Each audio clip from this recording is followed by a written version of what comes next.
Hello दोस्तों, स्वागत है आप सभी का आपके अपने YouTube channel Educare academy by Mandeep ma'am में। आशा करती हूँ हमेशा की तरह आप लोग बहुत ही अच्छे होंगे। और दोस्तों, आज मैं मनदीप आप लोगों के लिए लेकर आई हूँ एक बहुत ही ज़्यादा interesting new topic which is Russian revolution. तो आज हम करेंगे रशियन रेवोल्यूशन, जिसमें हम जानेंगे कि रशियन रेवोल्यूशन में क्या क्या हुआ विद MCQs एंड फैक्ट्स। तो चलिए बढ़ते हैं क्वेश्चंस की तरफ बिना अपना टाइम वेस्ट किए। तो मेरे प्यारे दोस्तों, पहला क्वेश्चन है, when did the Russian revolution take place? रूसी क्रांति कब हुई थी? तो दोस्तों, रूसी क्रांति कब हुई थी? रूसी क्रांति हुई थी 1917 में। Option B is the right answer. ये 1917 में हुई एक ऐतिहासिक घटना थी, जिसमें क्या था, जो रूस में चल रहा था उस टाइम पे जारशाही। जार मीन्स होता था सम्राट, ठीक है।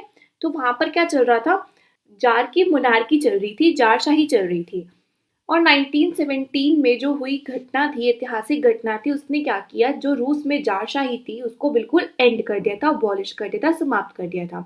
अब रूसी क्रांति के मुख्य कारण क्या थे, थोड़ा सा ब्रीफ कर लेते हैं, उसके बाद हम आगे क्वेश्चन पे बढ़ते जाएंगे, तो उसकी डिटेल्स और भी हम लेते जाएंगे। रूसी क्रांति के प्रमुख कारण क्या थे? एक तो जारशाही की नाकामी थी। जारशाही की नाकामी क्यों थी, फेलियर क्यों था जार का? क्योंकि जो लोग थे वो डिससेटिस्फाइड थे राजा से, यानी जार से लोग डिससेटिस्फाइड थे। उनकी जो नीतियां थी वो लोगों को संतुष्ट नहीं कर पा रही थी। और कौन था उस टाइम पे जार, यानी सम्राट कौन था उस टाइम पे? तो वो था निकोलस द्वितीय, ठीक है। और क्या कारण थे रूसी क्रांति के? एक तो पॉवर्टी थी, ठीक है, गरीबी और भूखमरी बहुत ज्यादा हो गई थी, सिचुएशन बहुत बिगड़ गई थी। जो किसान थे, लेबर थी, वो बहुत ही ज्यादा एक्सप्लॉइट हो रहे थे लैंडलॉर्ड्स के द्वारा, फैक्ट्री के ऑनर्स के द्वारा, ठीक है। फिर तीसरा कारण क्या था, वर्ल्ड वॉर वन शुरू हुआ 1914 से 1918 तक, ठीक है, जिसमें रशिया ने बहुत सफर किया, हैवी लॉस हुआ रशिया का, इकोनॉमिक क्राइसिस हुए जिसकी वजह से। चौथा कारण था दोस्तों इन्फ्लुएंस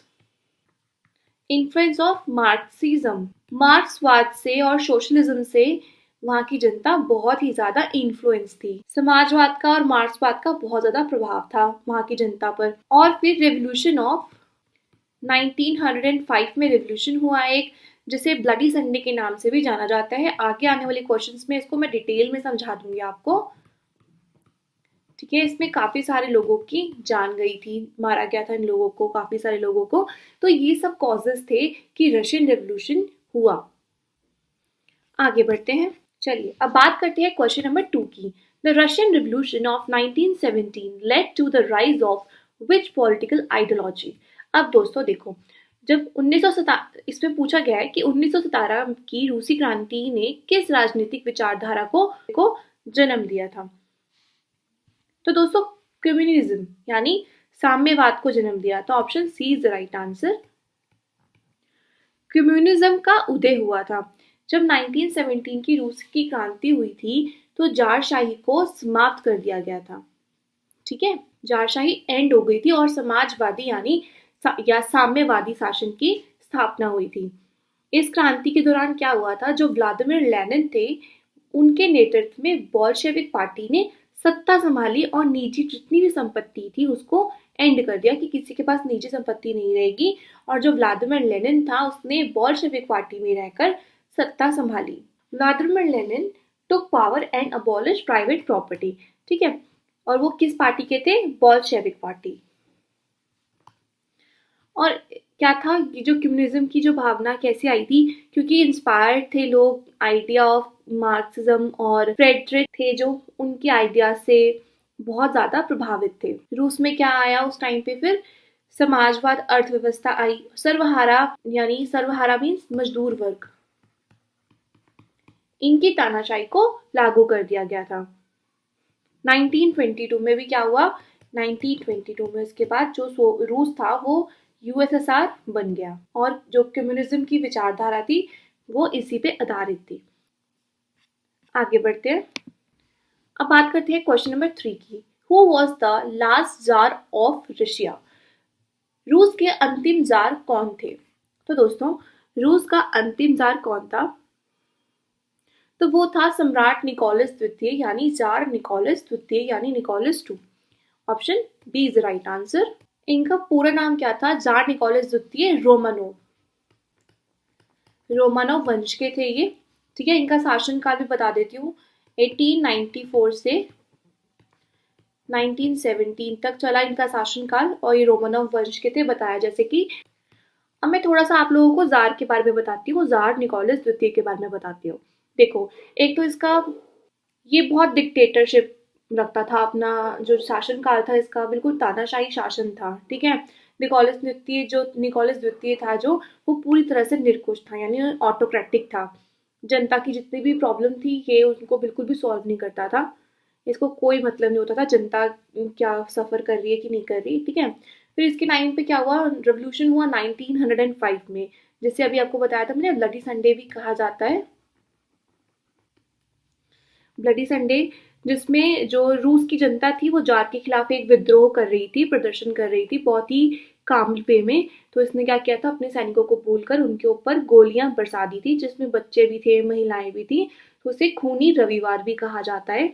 ठीक है, ब्लडी संडे कहा जाता है। इसके मैंने आपको थोड़ा सा और बता दिया इसके बारे में। ठीक है, और जब ये हुआ उसके बाद जार ने ड्यूमा बनाई यानी कि संसद बनाई।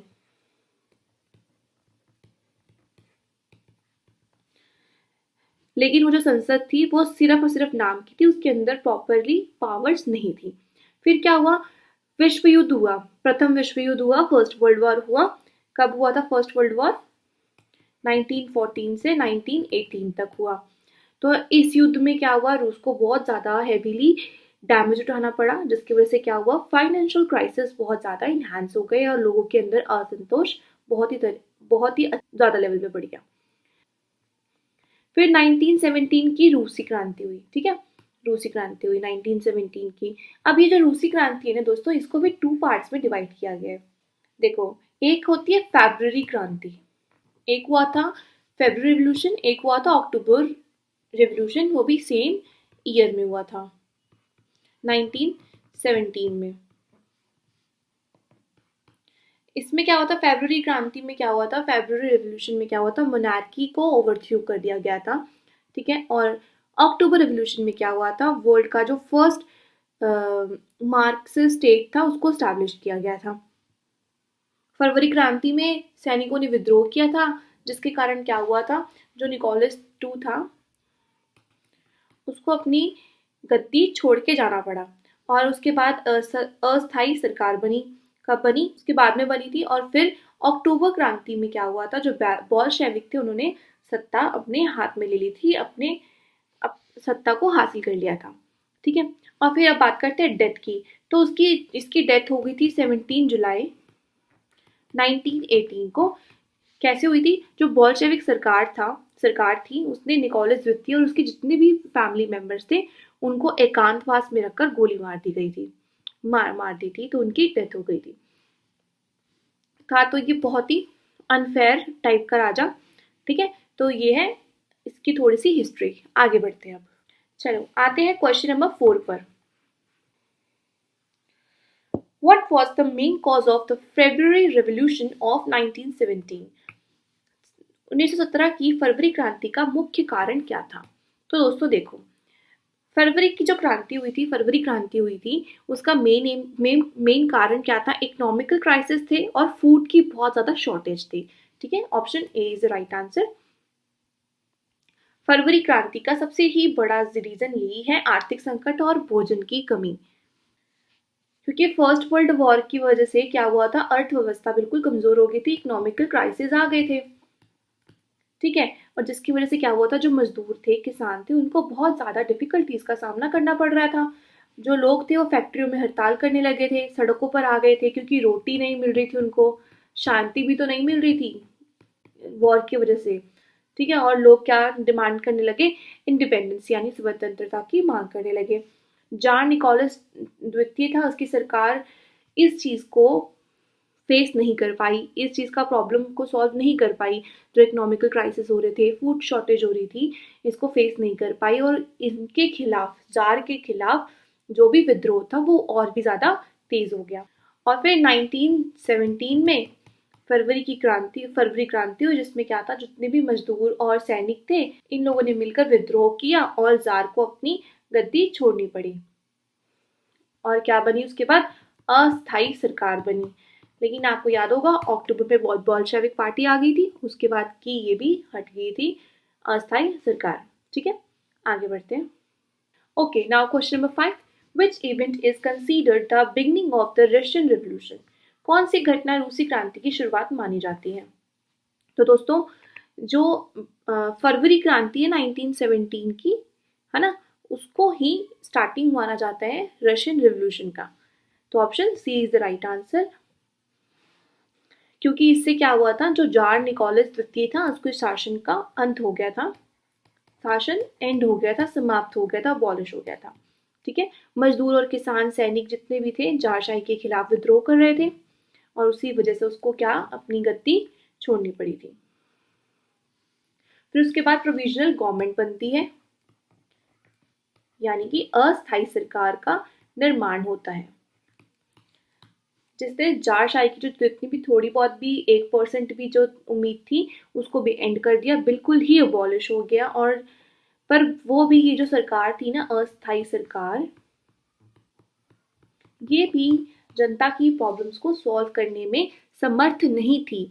इसने भी जनता की प्रॉब्लम्स को इतने ज़्यादा सॉल्व नहीं किया और आगे चलकर अक्टूबर क्रांति हुई, जिसमें बोल्शेविक्स ने अस्थायी सरकार को हटा दिया था और कम्युनिज्म को स्थापित कर दिया था, साम्यवादी शासन की स्थापना की थी। आई होप आपको ये क्वेश्चन समझ आया हो। आगे बढ़ते हैं, अब बात कर लेते हैं क्वेश्चन नंबर 6 की। Who led the Bolshevik party during the Russian Revolution? रूसी क्रांति के दौरान बोल्शेविक पार्टी का नेतृत्व किसने किया था? तो दोस्तों, रशियन रेवोल्यूशन के ड्यूरिंग में ना जो बोल्शेविक पार्टी थी उसका नेतृत्व किसने किया था? आपको पता है, मैंने आपको बताया था अभी डिटेल में, बोल्शेविक पार्टी का नेतृत्व किया था व्लादिमीर लेनिन ने। Option B is the right answer. ये मार्क्सवादी विचारा को अपनाते थे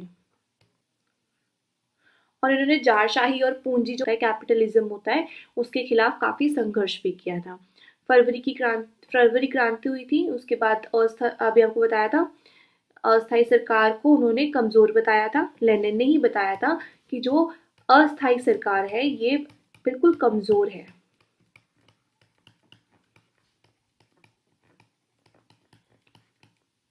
तो इन्होंने नारा दिया कि ब्रेड, पीस एंड लैंड, की रोटी, शांति और भूमि, ठीक है, इनका नारा दिया। फिर अक्टूबर क्रांति में सत्ता में आए, कब्जा कर लिया इन्होंने, ठीक है, बोल्शेविक पार्टी ने कब्जा कर लिया था और साम्यवादी शासन की स्थापना हुई। 1917 से 1924 तक लेनिन सोवियत रूस और उसके बाद सोवियत संघ के प्रमुख नेता थे। ठीक है, 1917 से 1924 तक जो लेनिन था, व्लादिमीर लेनिन था, ये सोवियत रूस का, उसके बाद जब रूस सोवियत संघ में बदल गया था उसके बाद भी उसका प्रमुख नेता रहा। और दोस्तों, कार्ल मार्क्स ने कौन सी फेमस बुक लिखी थी? Das Kapital. लेकिन जब रूसी क्रांति हुई थी तब तक ये जीवित नहीं थे। ठीक है, चलिए बात करते हैं आगे। Now question number 7, the slogan peace, land and bread was associated with which leader? शांति, भूमि और रोटी नारा किस नेता से जुड़ा हुआ था? तो आपको पता है दोस्तों, Lenin. Option A is the right answer. इन्होंने ऐसा इसलिए किया था क्योंकि पीस यानी शांति, देखो रूस को जो फर्स्ट वर्ल्ड वॉर था उससे बाहर निकालना, ठीक है, इसीलिए बोला गया। भूमि यानी लैंड, इसीलिए क्योंकि किसानों को जमींदारों से मुक्त करके जमीन देना। फिर आती है ब्रेड की बात, इसने कहा देश में भूखमरी और आर्थिक संकट को खत्म करना, ठीक है, इसलिए उन्होंने नारा दिया। और इन्होंने नारा ने इसलिए भी दिया था क्योंकि ये किसानों को, मजदूरों को, सैनिकों को अपनी तरफ अट्रैक्ट कर सके for Russian revolution. Now question number 8, the Bolshevik revolution is also known as the, Bolshevik क्रांति को किस नाम से भी जाना जाता है? तो दोस्तों अक्टूबर क्रांति, ठीक है। Option B is right answer. आपको पता है, बहुत बार बता चुकी हूँ, अक्टूबर रिवॉल्यूशन, फरवरी रिवॉल्यूशन, ये रूसी जूलियन कैलेंडर के अनुसार बोल रहे हैं। उसके अनुसार 25 अक्टूबर 1917 को हुई थी ये क्रांति। लेनिन के नेतृत्व में बोल्शेविक पार्टी ने अस्थायी सरकार को हटाकर साम्यवादी शासन की स्थापना की थी, एज यूजुअल मैंने बताया आपको। और जारशाही और पूंजीवाद का अंत हो गया था, एंड हो गया था, और यूएसएसआर की स्थापना की नींव रखी थी। चलिए करते हैं question number 9। What type of government was established after the Russian Revolution? रूसी क्रांति के बाद किस प्रकार की सरकार स्थापित हुई? तो दोस्तों आंसर पता है ना आपको? तो कम्युनिस्ट टाइप की सरकार स्थापित हुई थी। Option C is the right answer. 1918 में रूस को सोवियत समाजवादी गणराज्य यानी सोवियत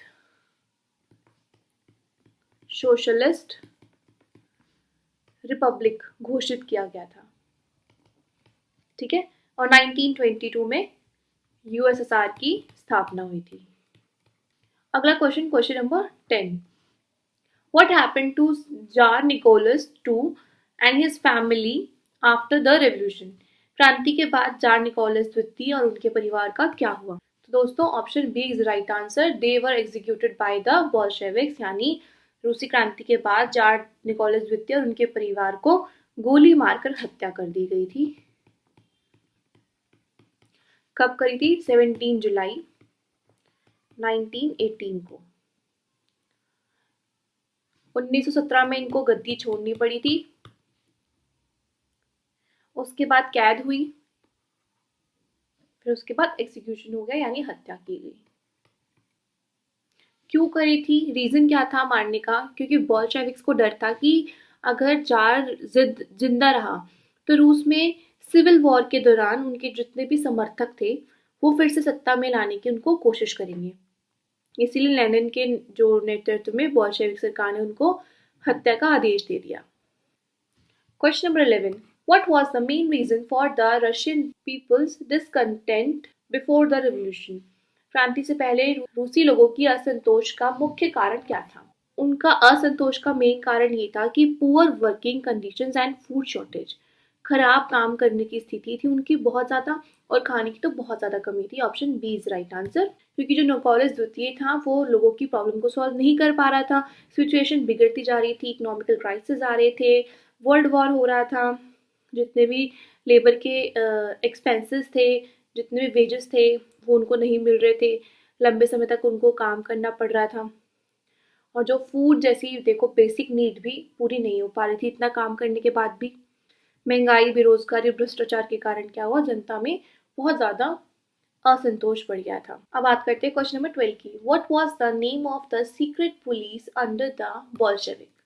बोल्शेविकों के तहत गुप्त पुलिस का नाम क्या था? तो उसका नाम था चेक्का, ठीक है। Option A is right answer, Chekka.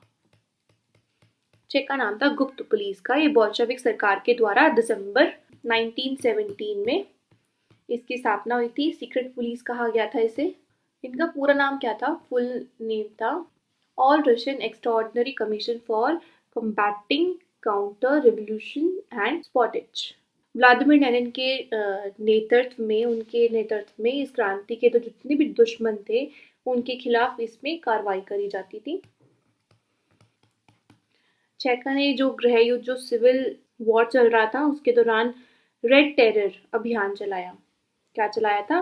Red terror अभियान। इसमें हजारों लोगों को ऐसे शक की नजर से देखा गया था कि ये बोल्शेविक सरकार के खिलाफ है, तो उनको गिरफ्तार करते थे और बहुत तगड़े तरीके से प्रताड़ित करते थे, मारते थे, ठीक है। Now question number 13। What was the purpose of the treaty of breast-Litovsk संधि 1918 का उद्देश्य क्या था? तो दोस्तों इसका एम क्या था? इसका एम था कि रूस को प्रथम युद्ध से हटाना, इसका मेन एम था, ठीक है। Russia's withdrawal from world war 1। Option A is right answer. ये जो ट्रीटी थी ये हुई थी 3 मार्च 1918 को रूस और जर्मनी के बीच में। रूस और जर्मनी के बीच में हुई थी, उनके बीच में हुई थी।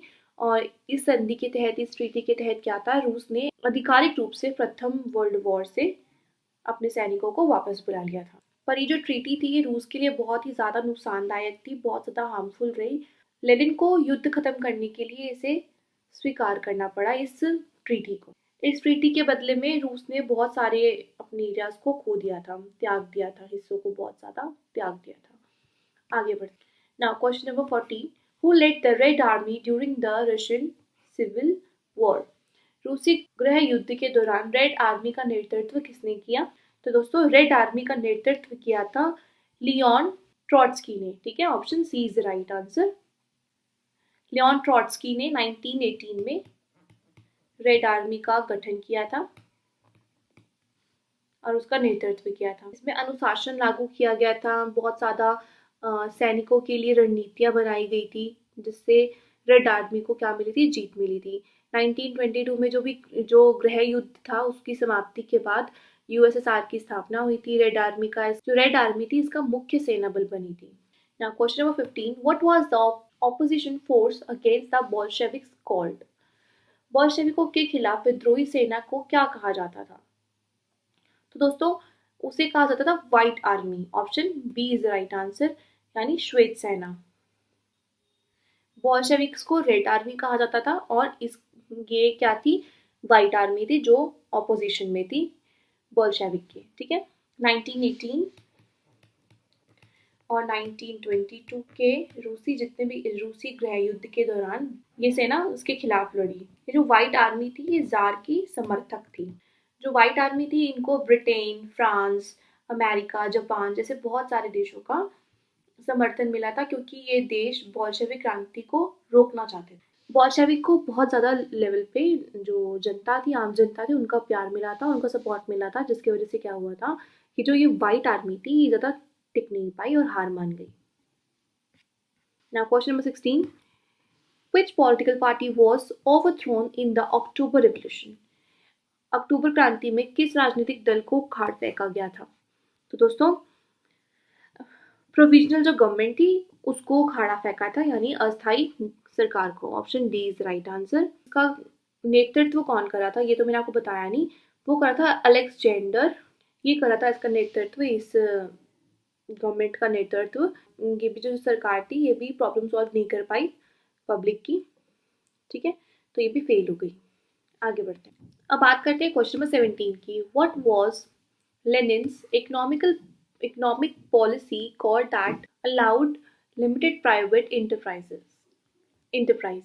लेनिन की आर्थिक नीति का क्या नाम था जिसे सीमित निजी उद्यम को अनुमति दी? इसकी पॉलिसी का नाम था NEP, यानी न्यू इकोनॉमिक पॉलिसी। इसका मेन एम क्या था कि जितनी भी अर्थव्यवस्था है उसको उभारने में हेल्प करना। इसमें NEP ने जितने भी निजी व्यक्तियों को छोटे और मीडियम साइज के व्यवसाय चलाने की अनुमति दी थी। ठीक है, जितने भी स्टेट के बहुत ज़्यादा बड़े बड़े इंडस्ट्रीज थी, बैंक्स थे, फॉरेन ट्रेड्स थे, उसको कंट्रोल किया। NEP ने इनकरेज किया फॉरेन कैपिटलिस्ट्स को। ठीक है, निजी संपत्ति के पहले समाप्त किए गए जितने भी अधिकार थे उनको मान्यता दी गई थी। ठीक है, तो option B is the right answer. Question number 18, What was the purpose of the Soviet Union 5-year plans? Soviet संघ की पंचवर्षीय योजनाओं का उद्देश्य क्या था? तो दोस्तों उसका उद्देश्य था औद्योगिक उत्पादन को बढ़ाना, to increase industrial production. Option A is the right answer. Soviet संघ की पंचवर्षीय योजनाएं थी जो 1928 में जोसेफ के नेतृत्व में शुरू की गई थी। इन योजनाओं का जो मेन एम था ये था कि सोवियत संघ की जितनी भी अर्थव्यवस्था है उसको तेजी से इंडस्ट्रियलाइजेशन, प्रोडक्शन की वजह से अच्छा करना और बढ़ाना। ठीक है, पहली जो पंचवर्षीय योजना थी वो 1928 से 1932 तक थी। इसका फोकस किस पे हुआ था? फर्स्ट वाली पे हैवी इंडस्ट्रीज पर सबसे ज़्यादा फोकस इस पे था, जैसे स्टील, कोयला, मशीनरी, जितना प्रोडक्शन होता है उन पर था। और औद्योगिक उत्पादन में बहुत ज़्यादा वृद्धि की गई, लेकिन इसके साथ साथ क्या हुआ, कृषि क्षेत्र में भी सुधार करने की काफ़ी ज़्यादा कोशिश की गई। जिसके कारण क्या हुआ, जो किसान का विरोध था, भूखमरी जैसी समस्याएं थी जितनी भी उत्पन्न हुई थी, वो कम हो सके। और इससे जितने भी जो 5 ईयर प्लान्स थे, इनका मेन एम यही था कि सोवियत संघ को बहुत ही ज़्यादा एक स्ट्रॉन्ग इकोनॉमिकल बेस देना, जिससे क्या हो, लोग ग्रो कर सकें, लोगों की जितनी भी प्रॉब्लम है इकोनॉमिकल, वो कंट्रोल हो सके, खत्म हो सके। अब बात कर लेते हैं क्वेश्चन नंबर 19 की। Which ideology did the Bolsheviks follow? Bolshevik किस विचारधारा का पालन करते थे? तो दोस्तों, बोल्शेविक पालन करते थे सोशलिज्म का। Option A is right answer. बहुत बार बता चुके हैं क्वेश्चन का answer. Now question number 20, when was the Soviet union officially established? Soviet संघ आधिकारिक रूप से कब स्थापित हुआ? तो दोस्तों, उम्मीद करती हूँ क्वेश्चन का आंसर फटाफट से दे सको आप ये वाला। Option C is the right answer. USSR का स्थापना कब हुई थी? 1922 में हुई थी। रूसी क्रांति के बाद जो बॉल्शेविक्स ने सत्ता प्राप्त कर ली थी और रूस को साम्यवादी राज्य में बदलने की प्रक्रिया उन्होंने स्टार्ट कर दी थी। इसी के साथ हमारे आज के क्वेश्चंस एंड होते हैं। जल्दी जल्दी मिलते हैं आपसे नेक्स्ट वीडियो के साथ। तब तक like and subscribe Educare academy by Mandeep ma'am. Thank you for watching.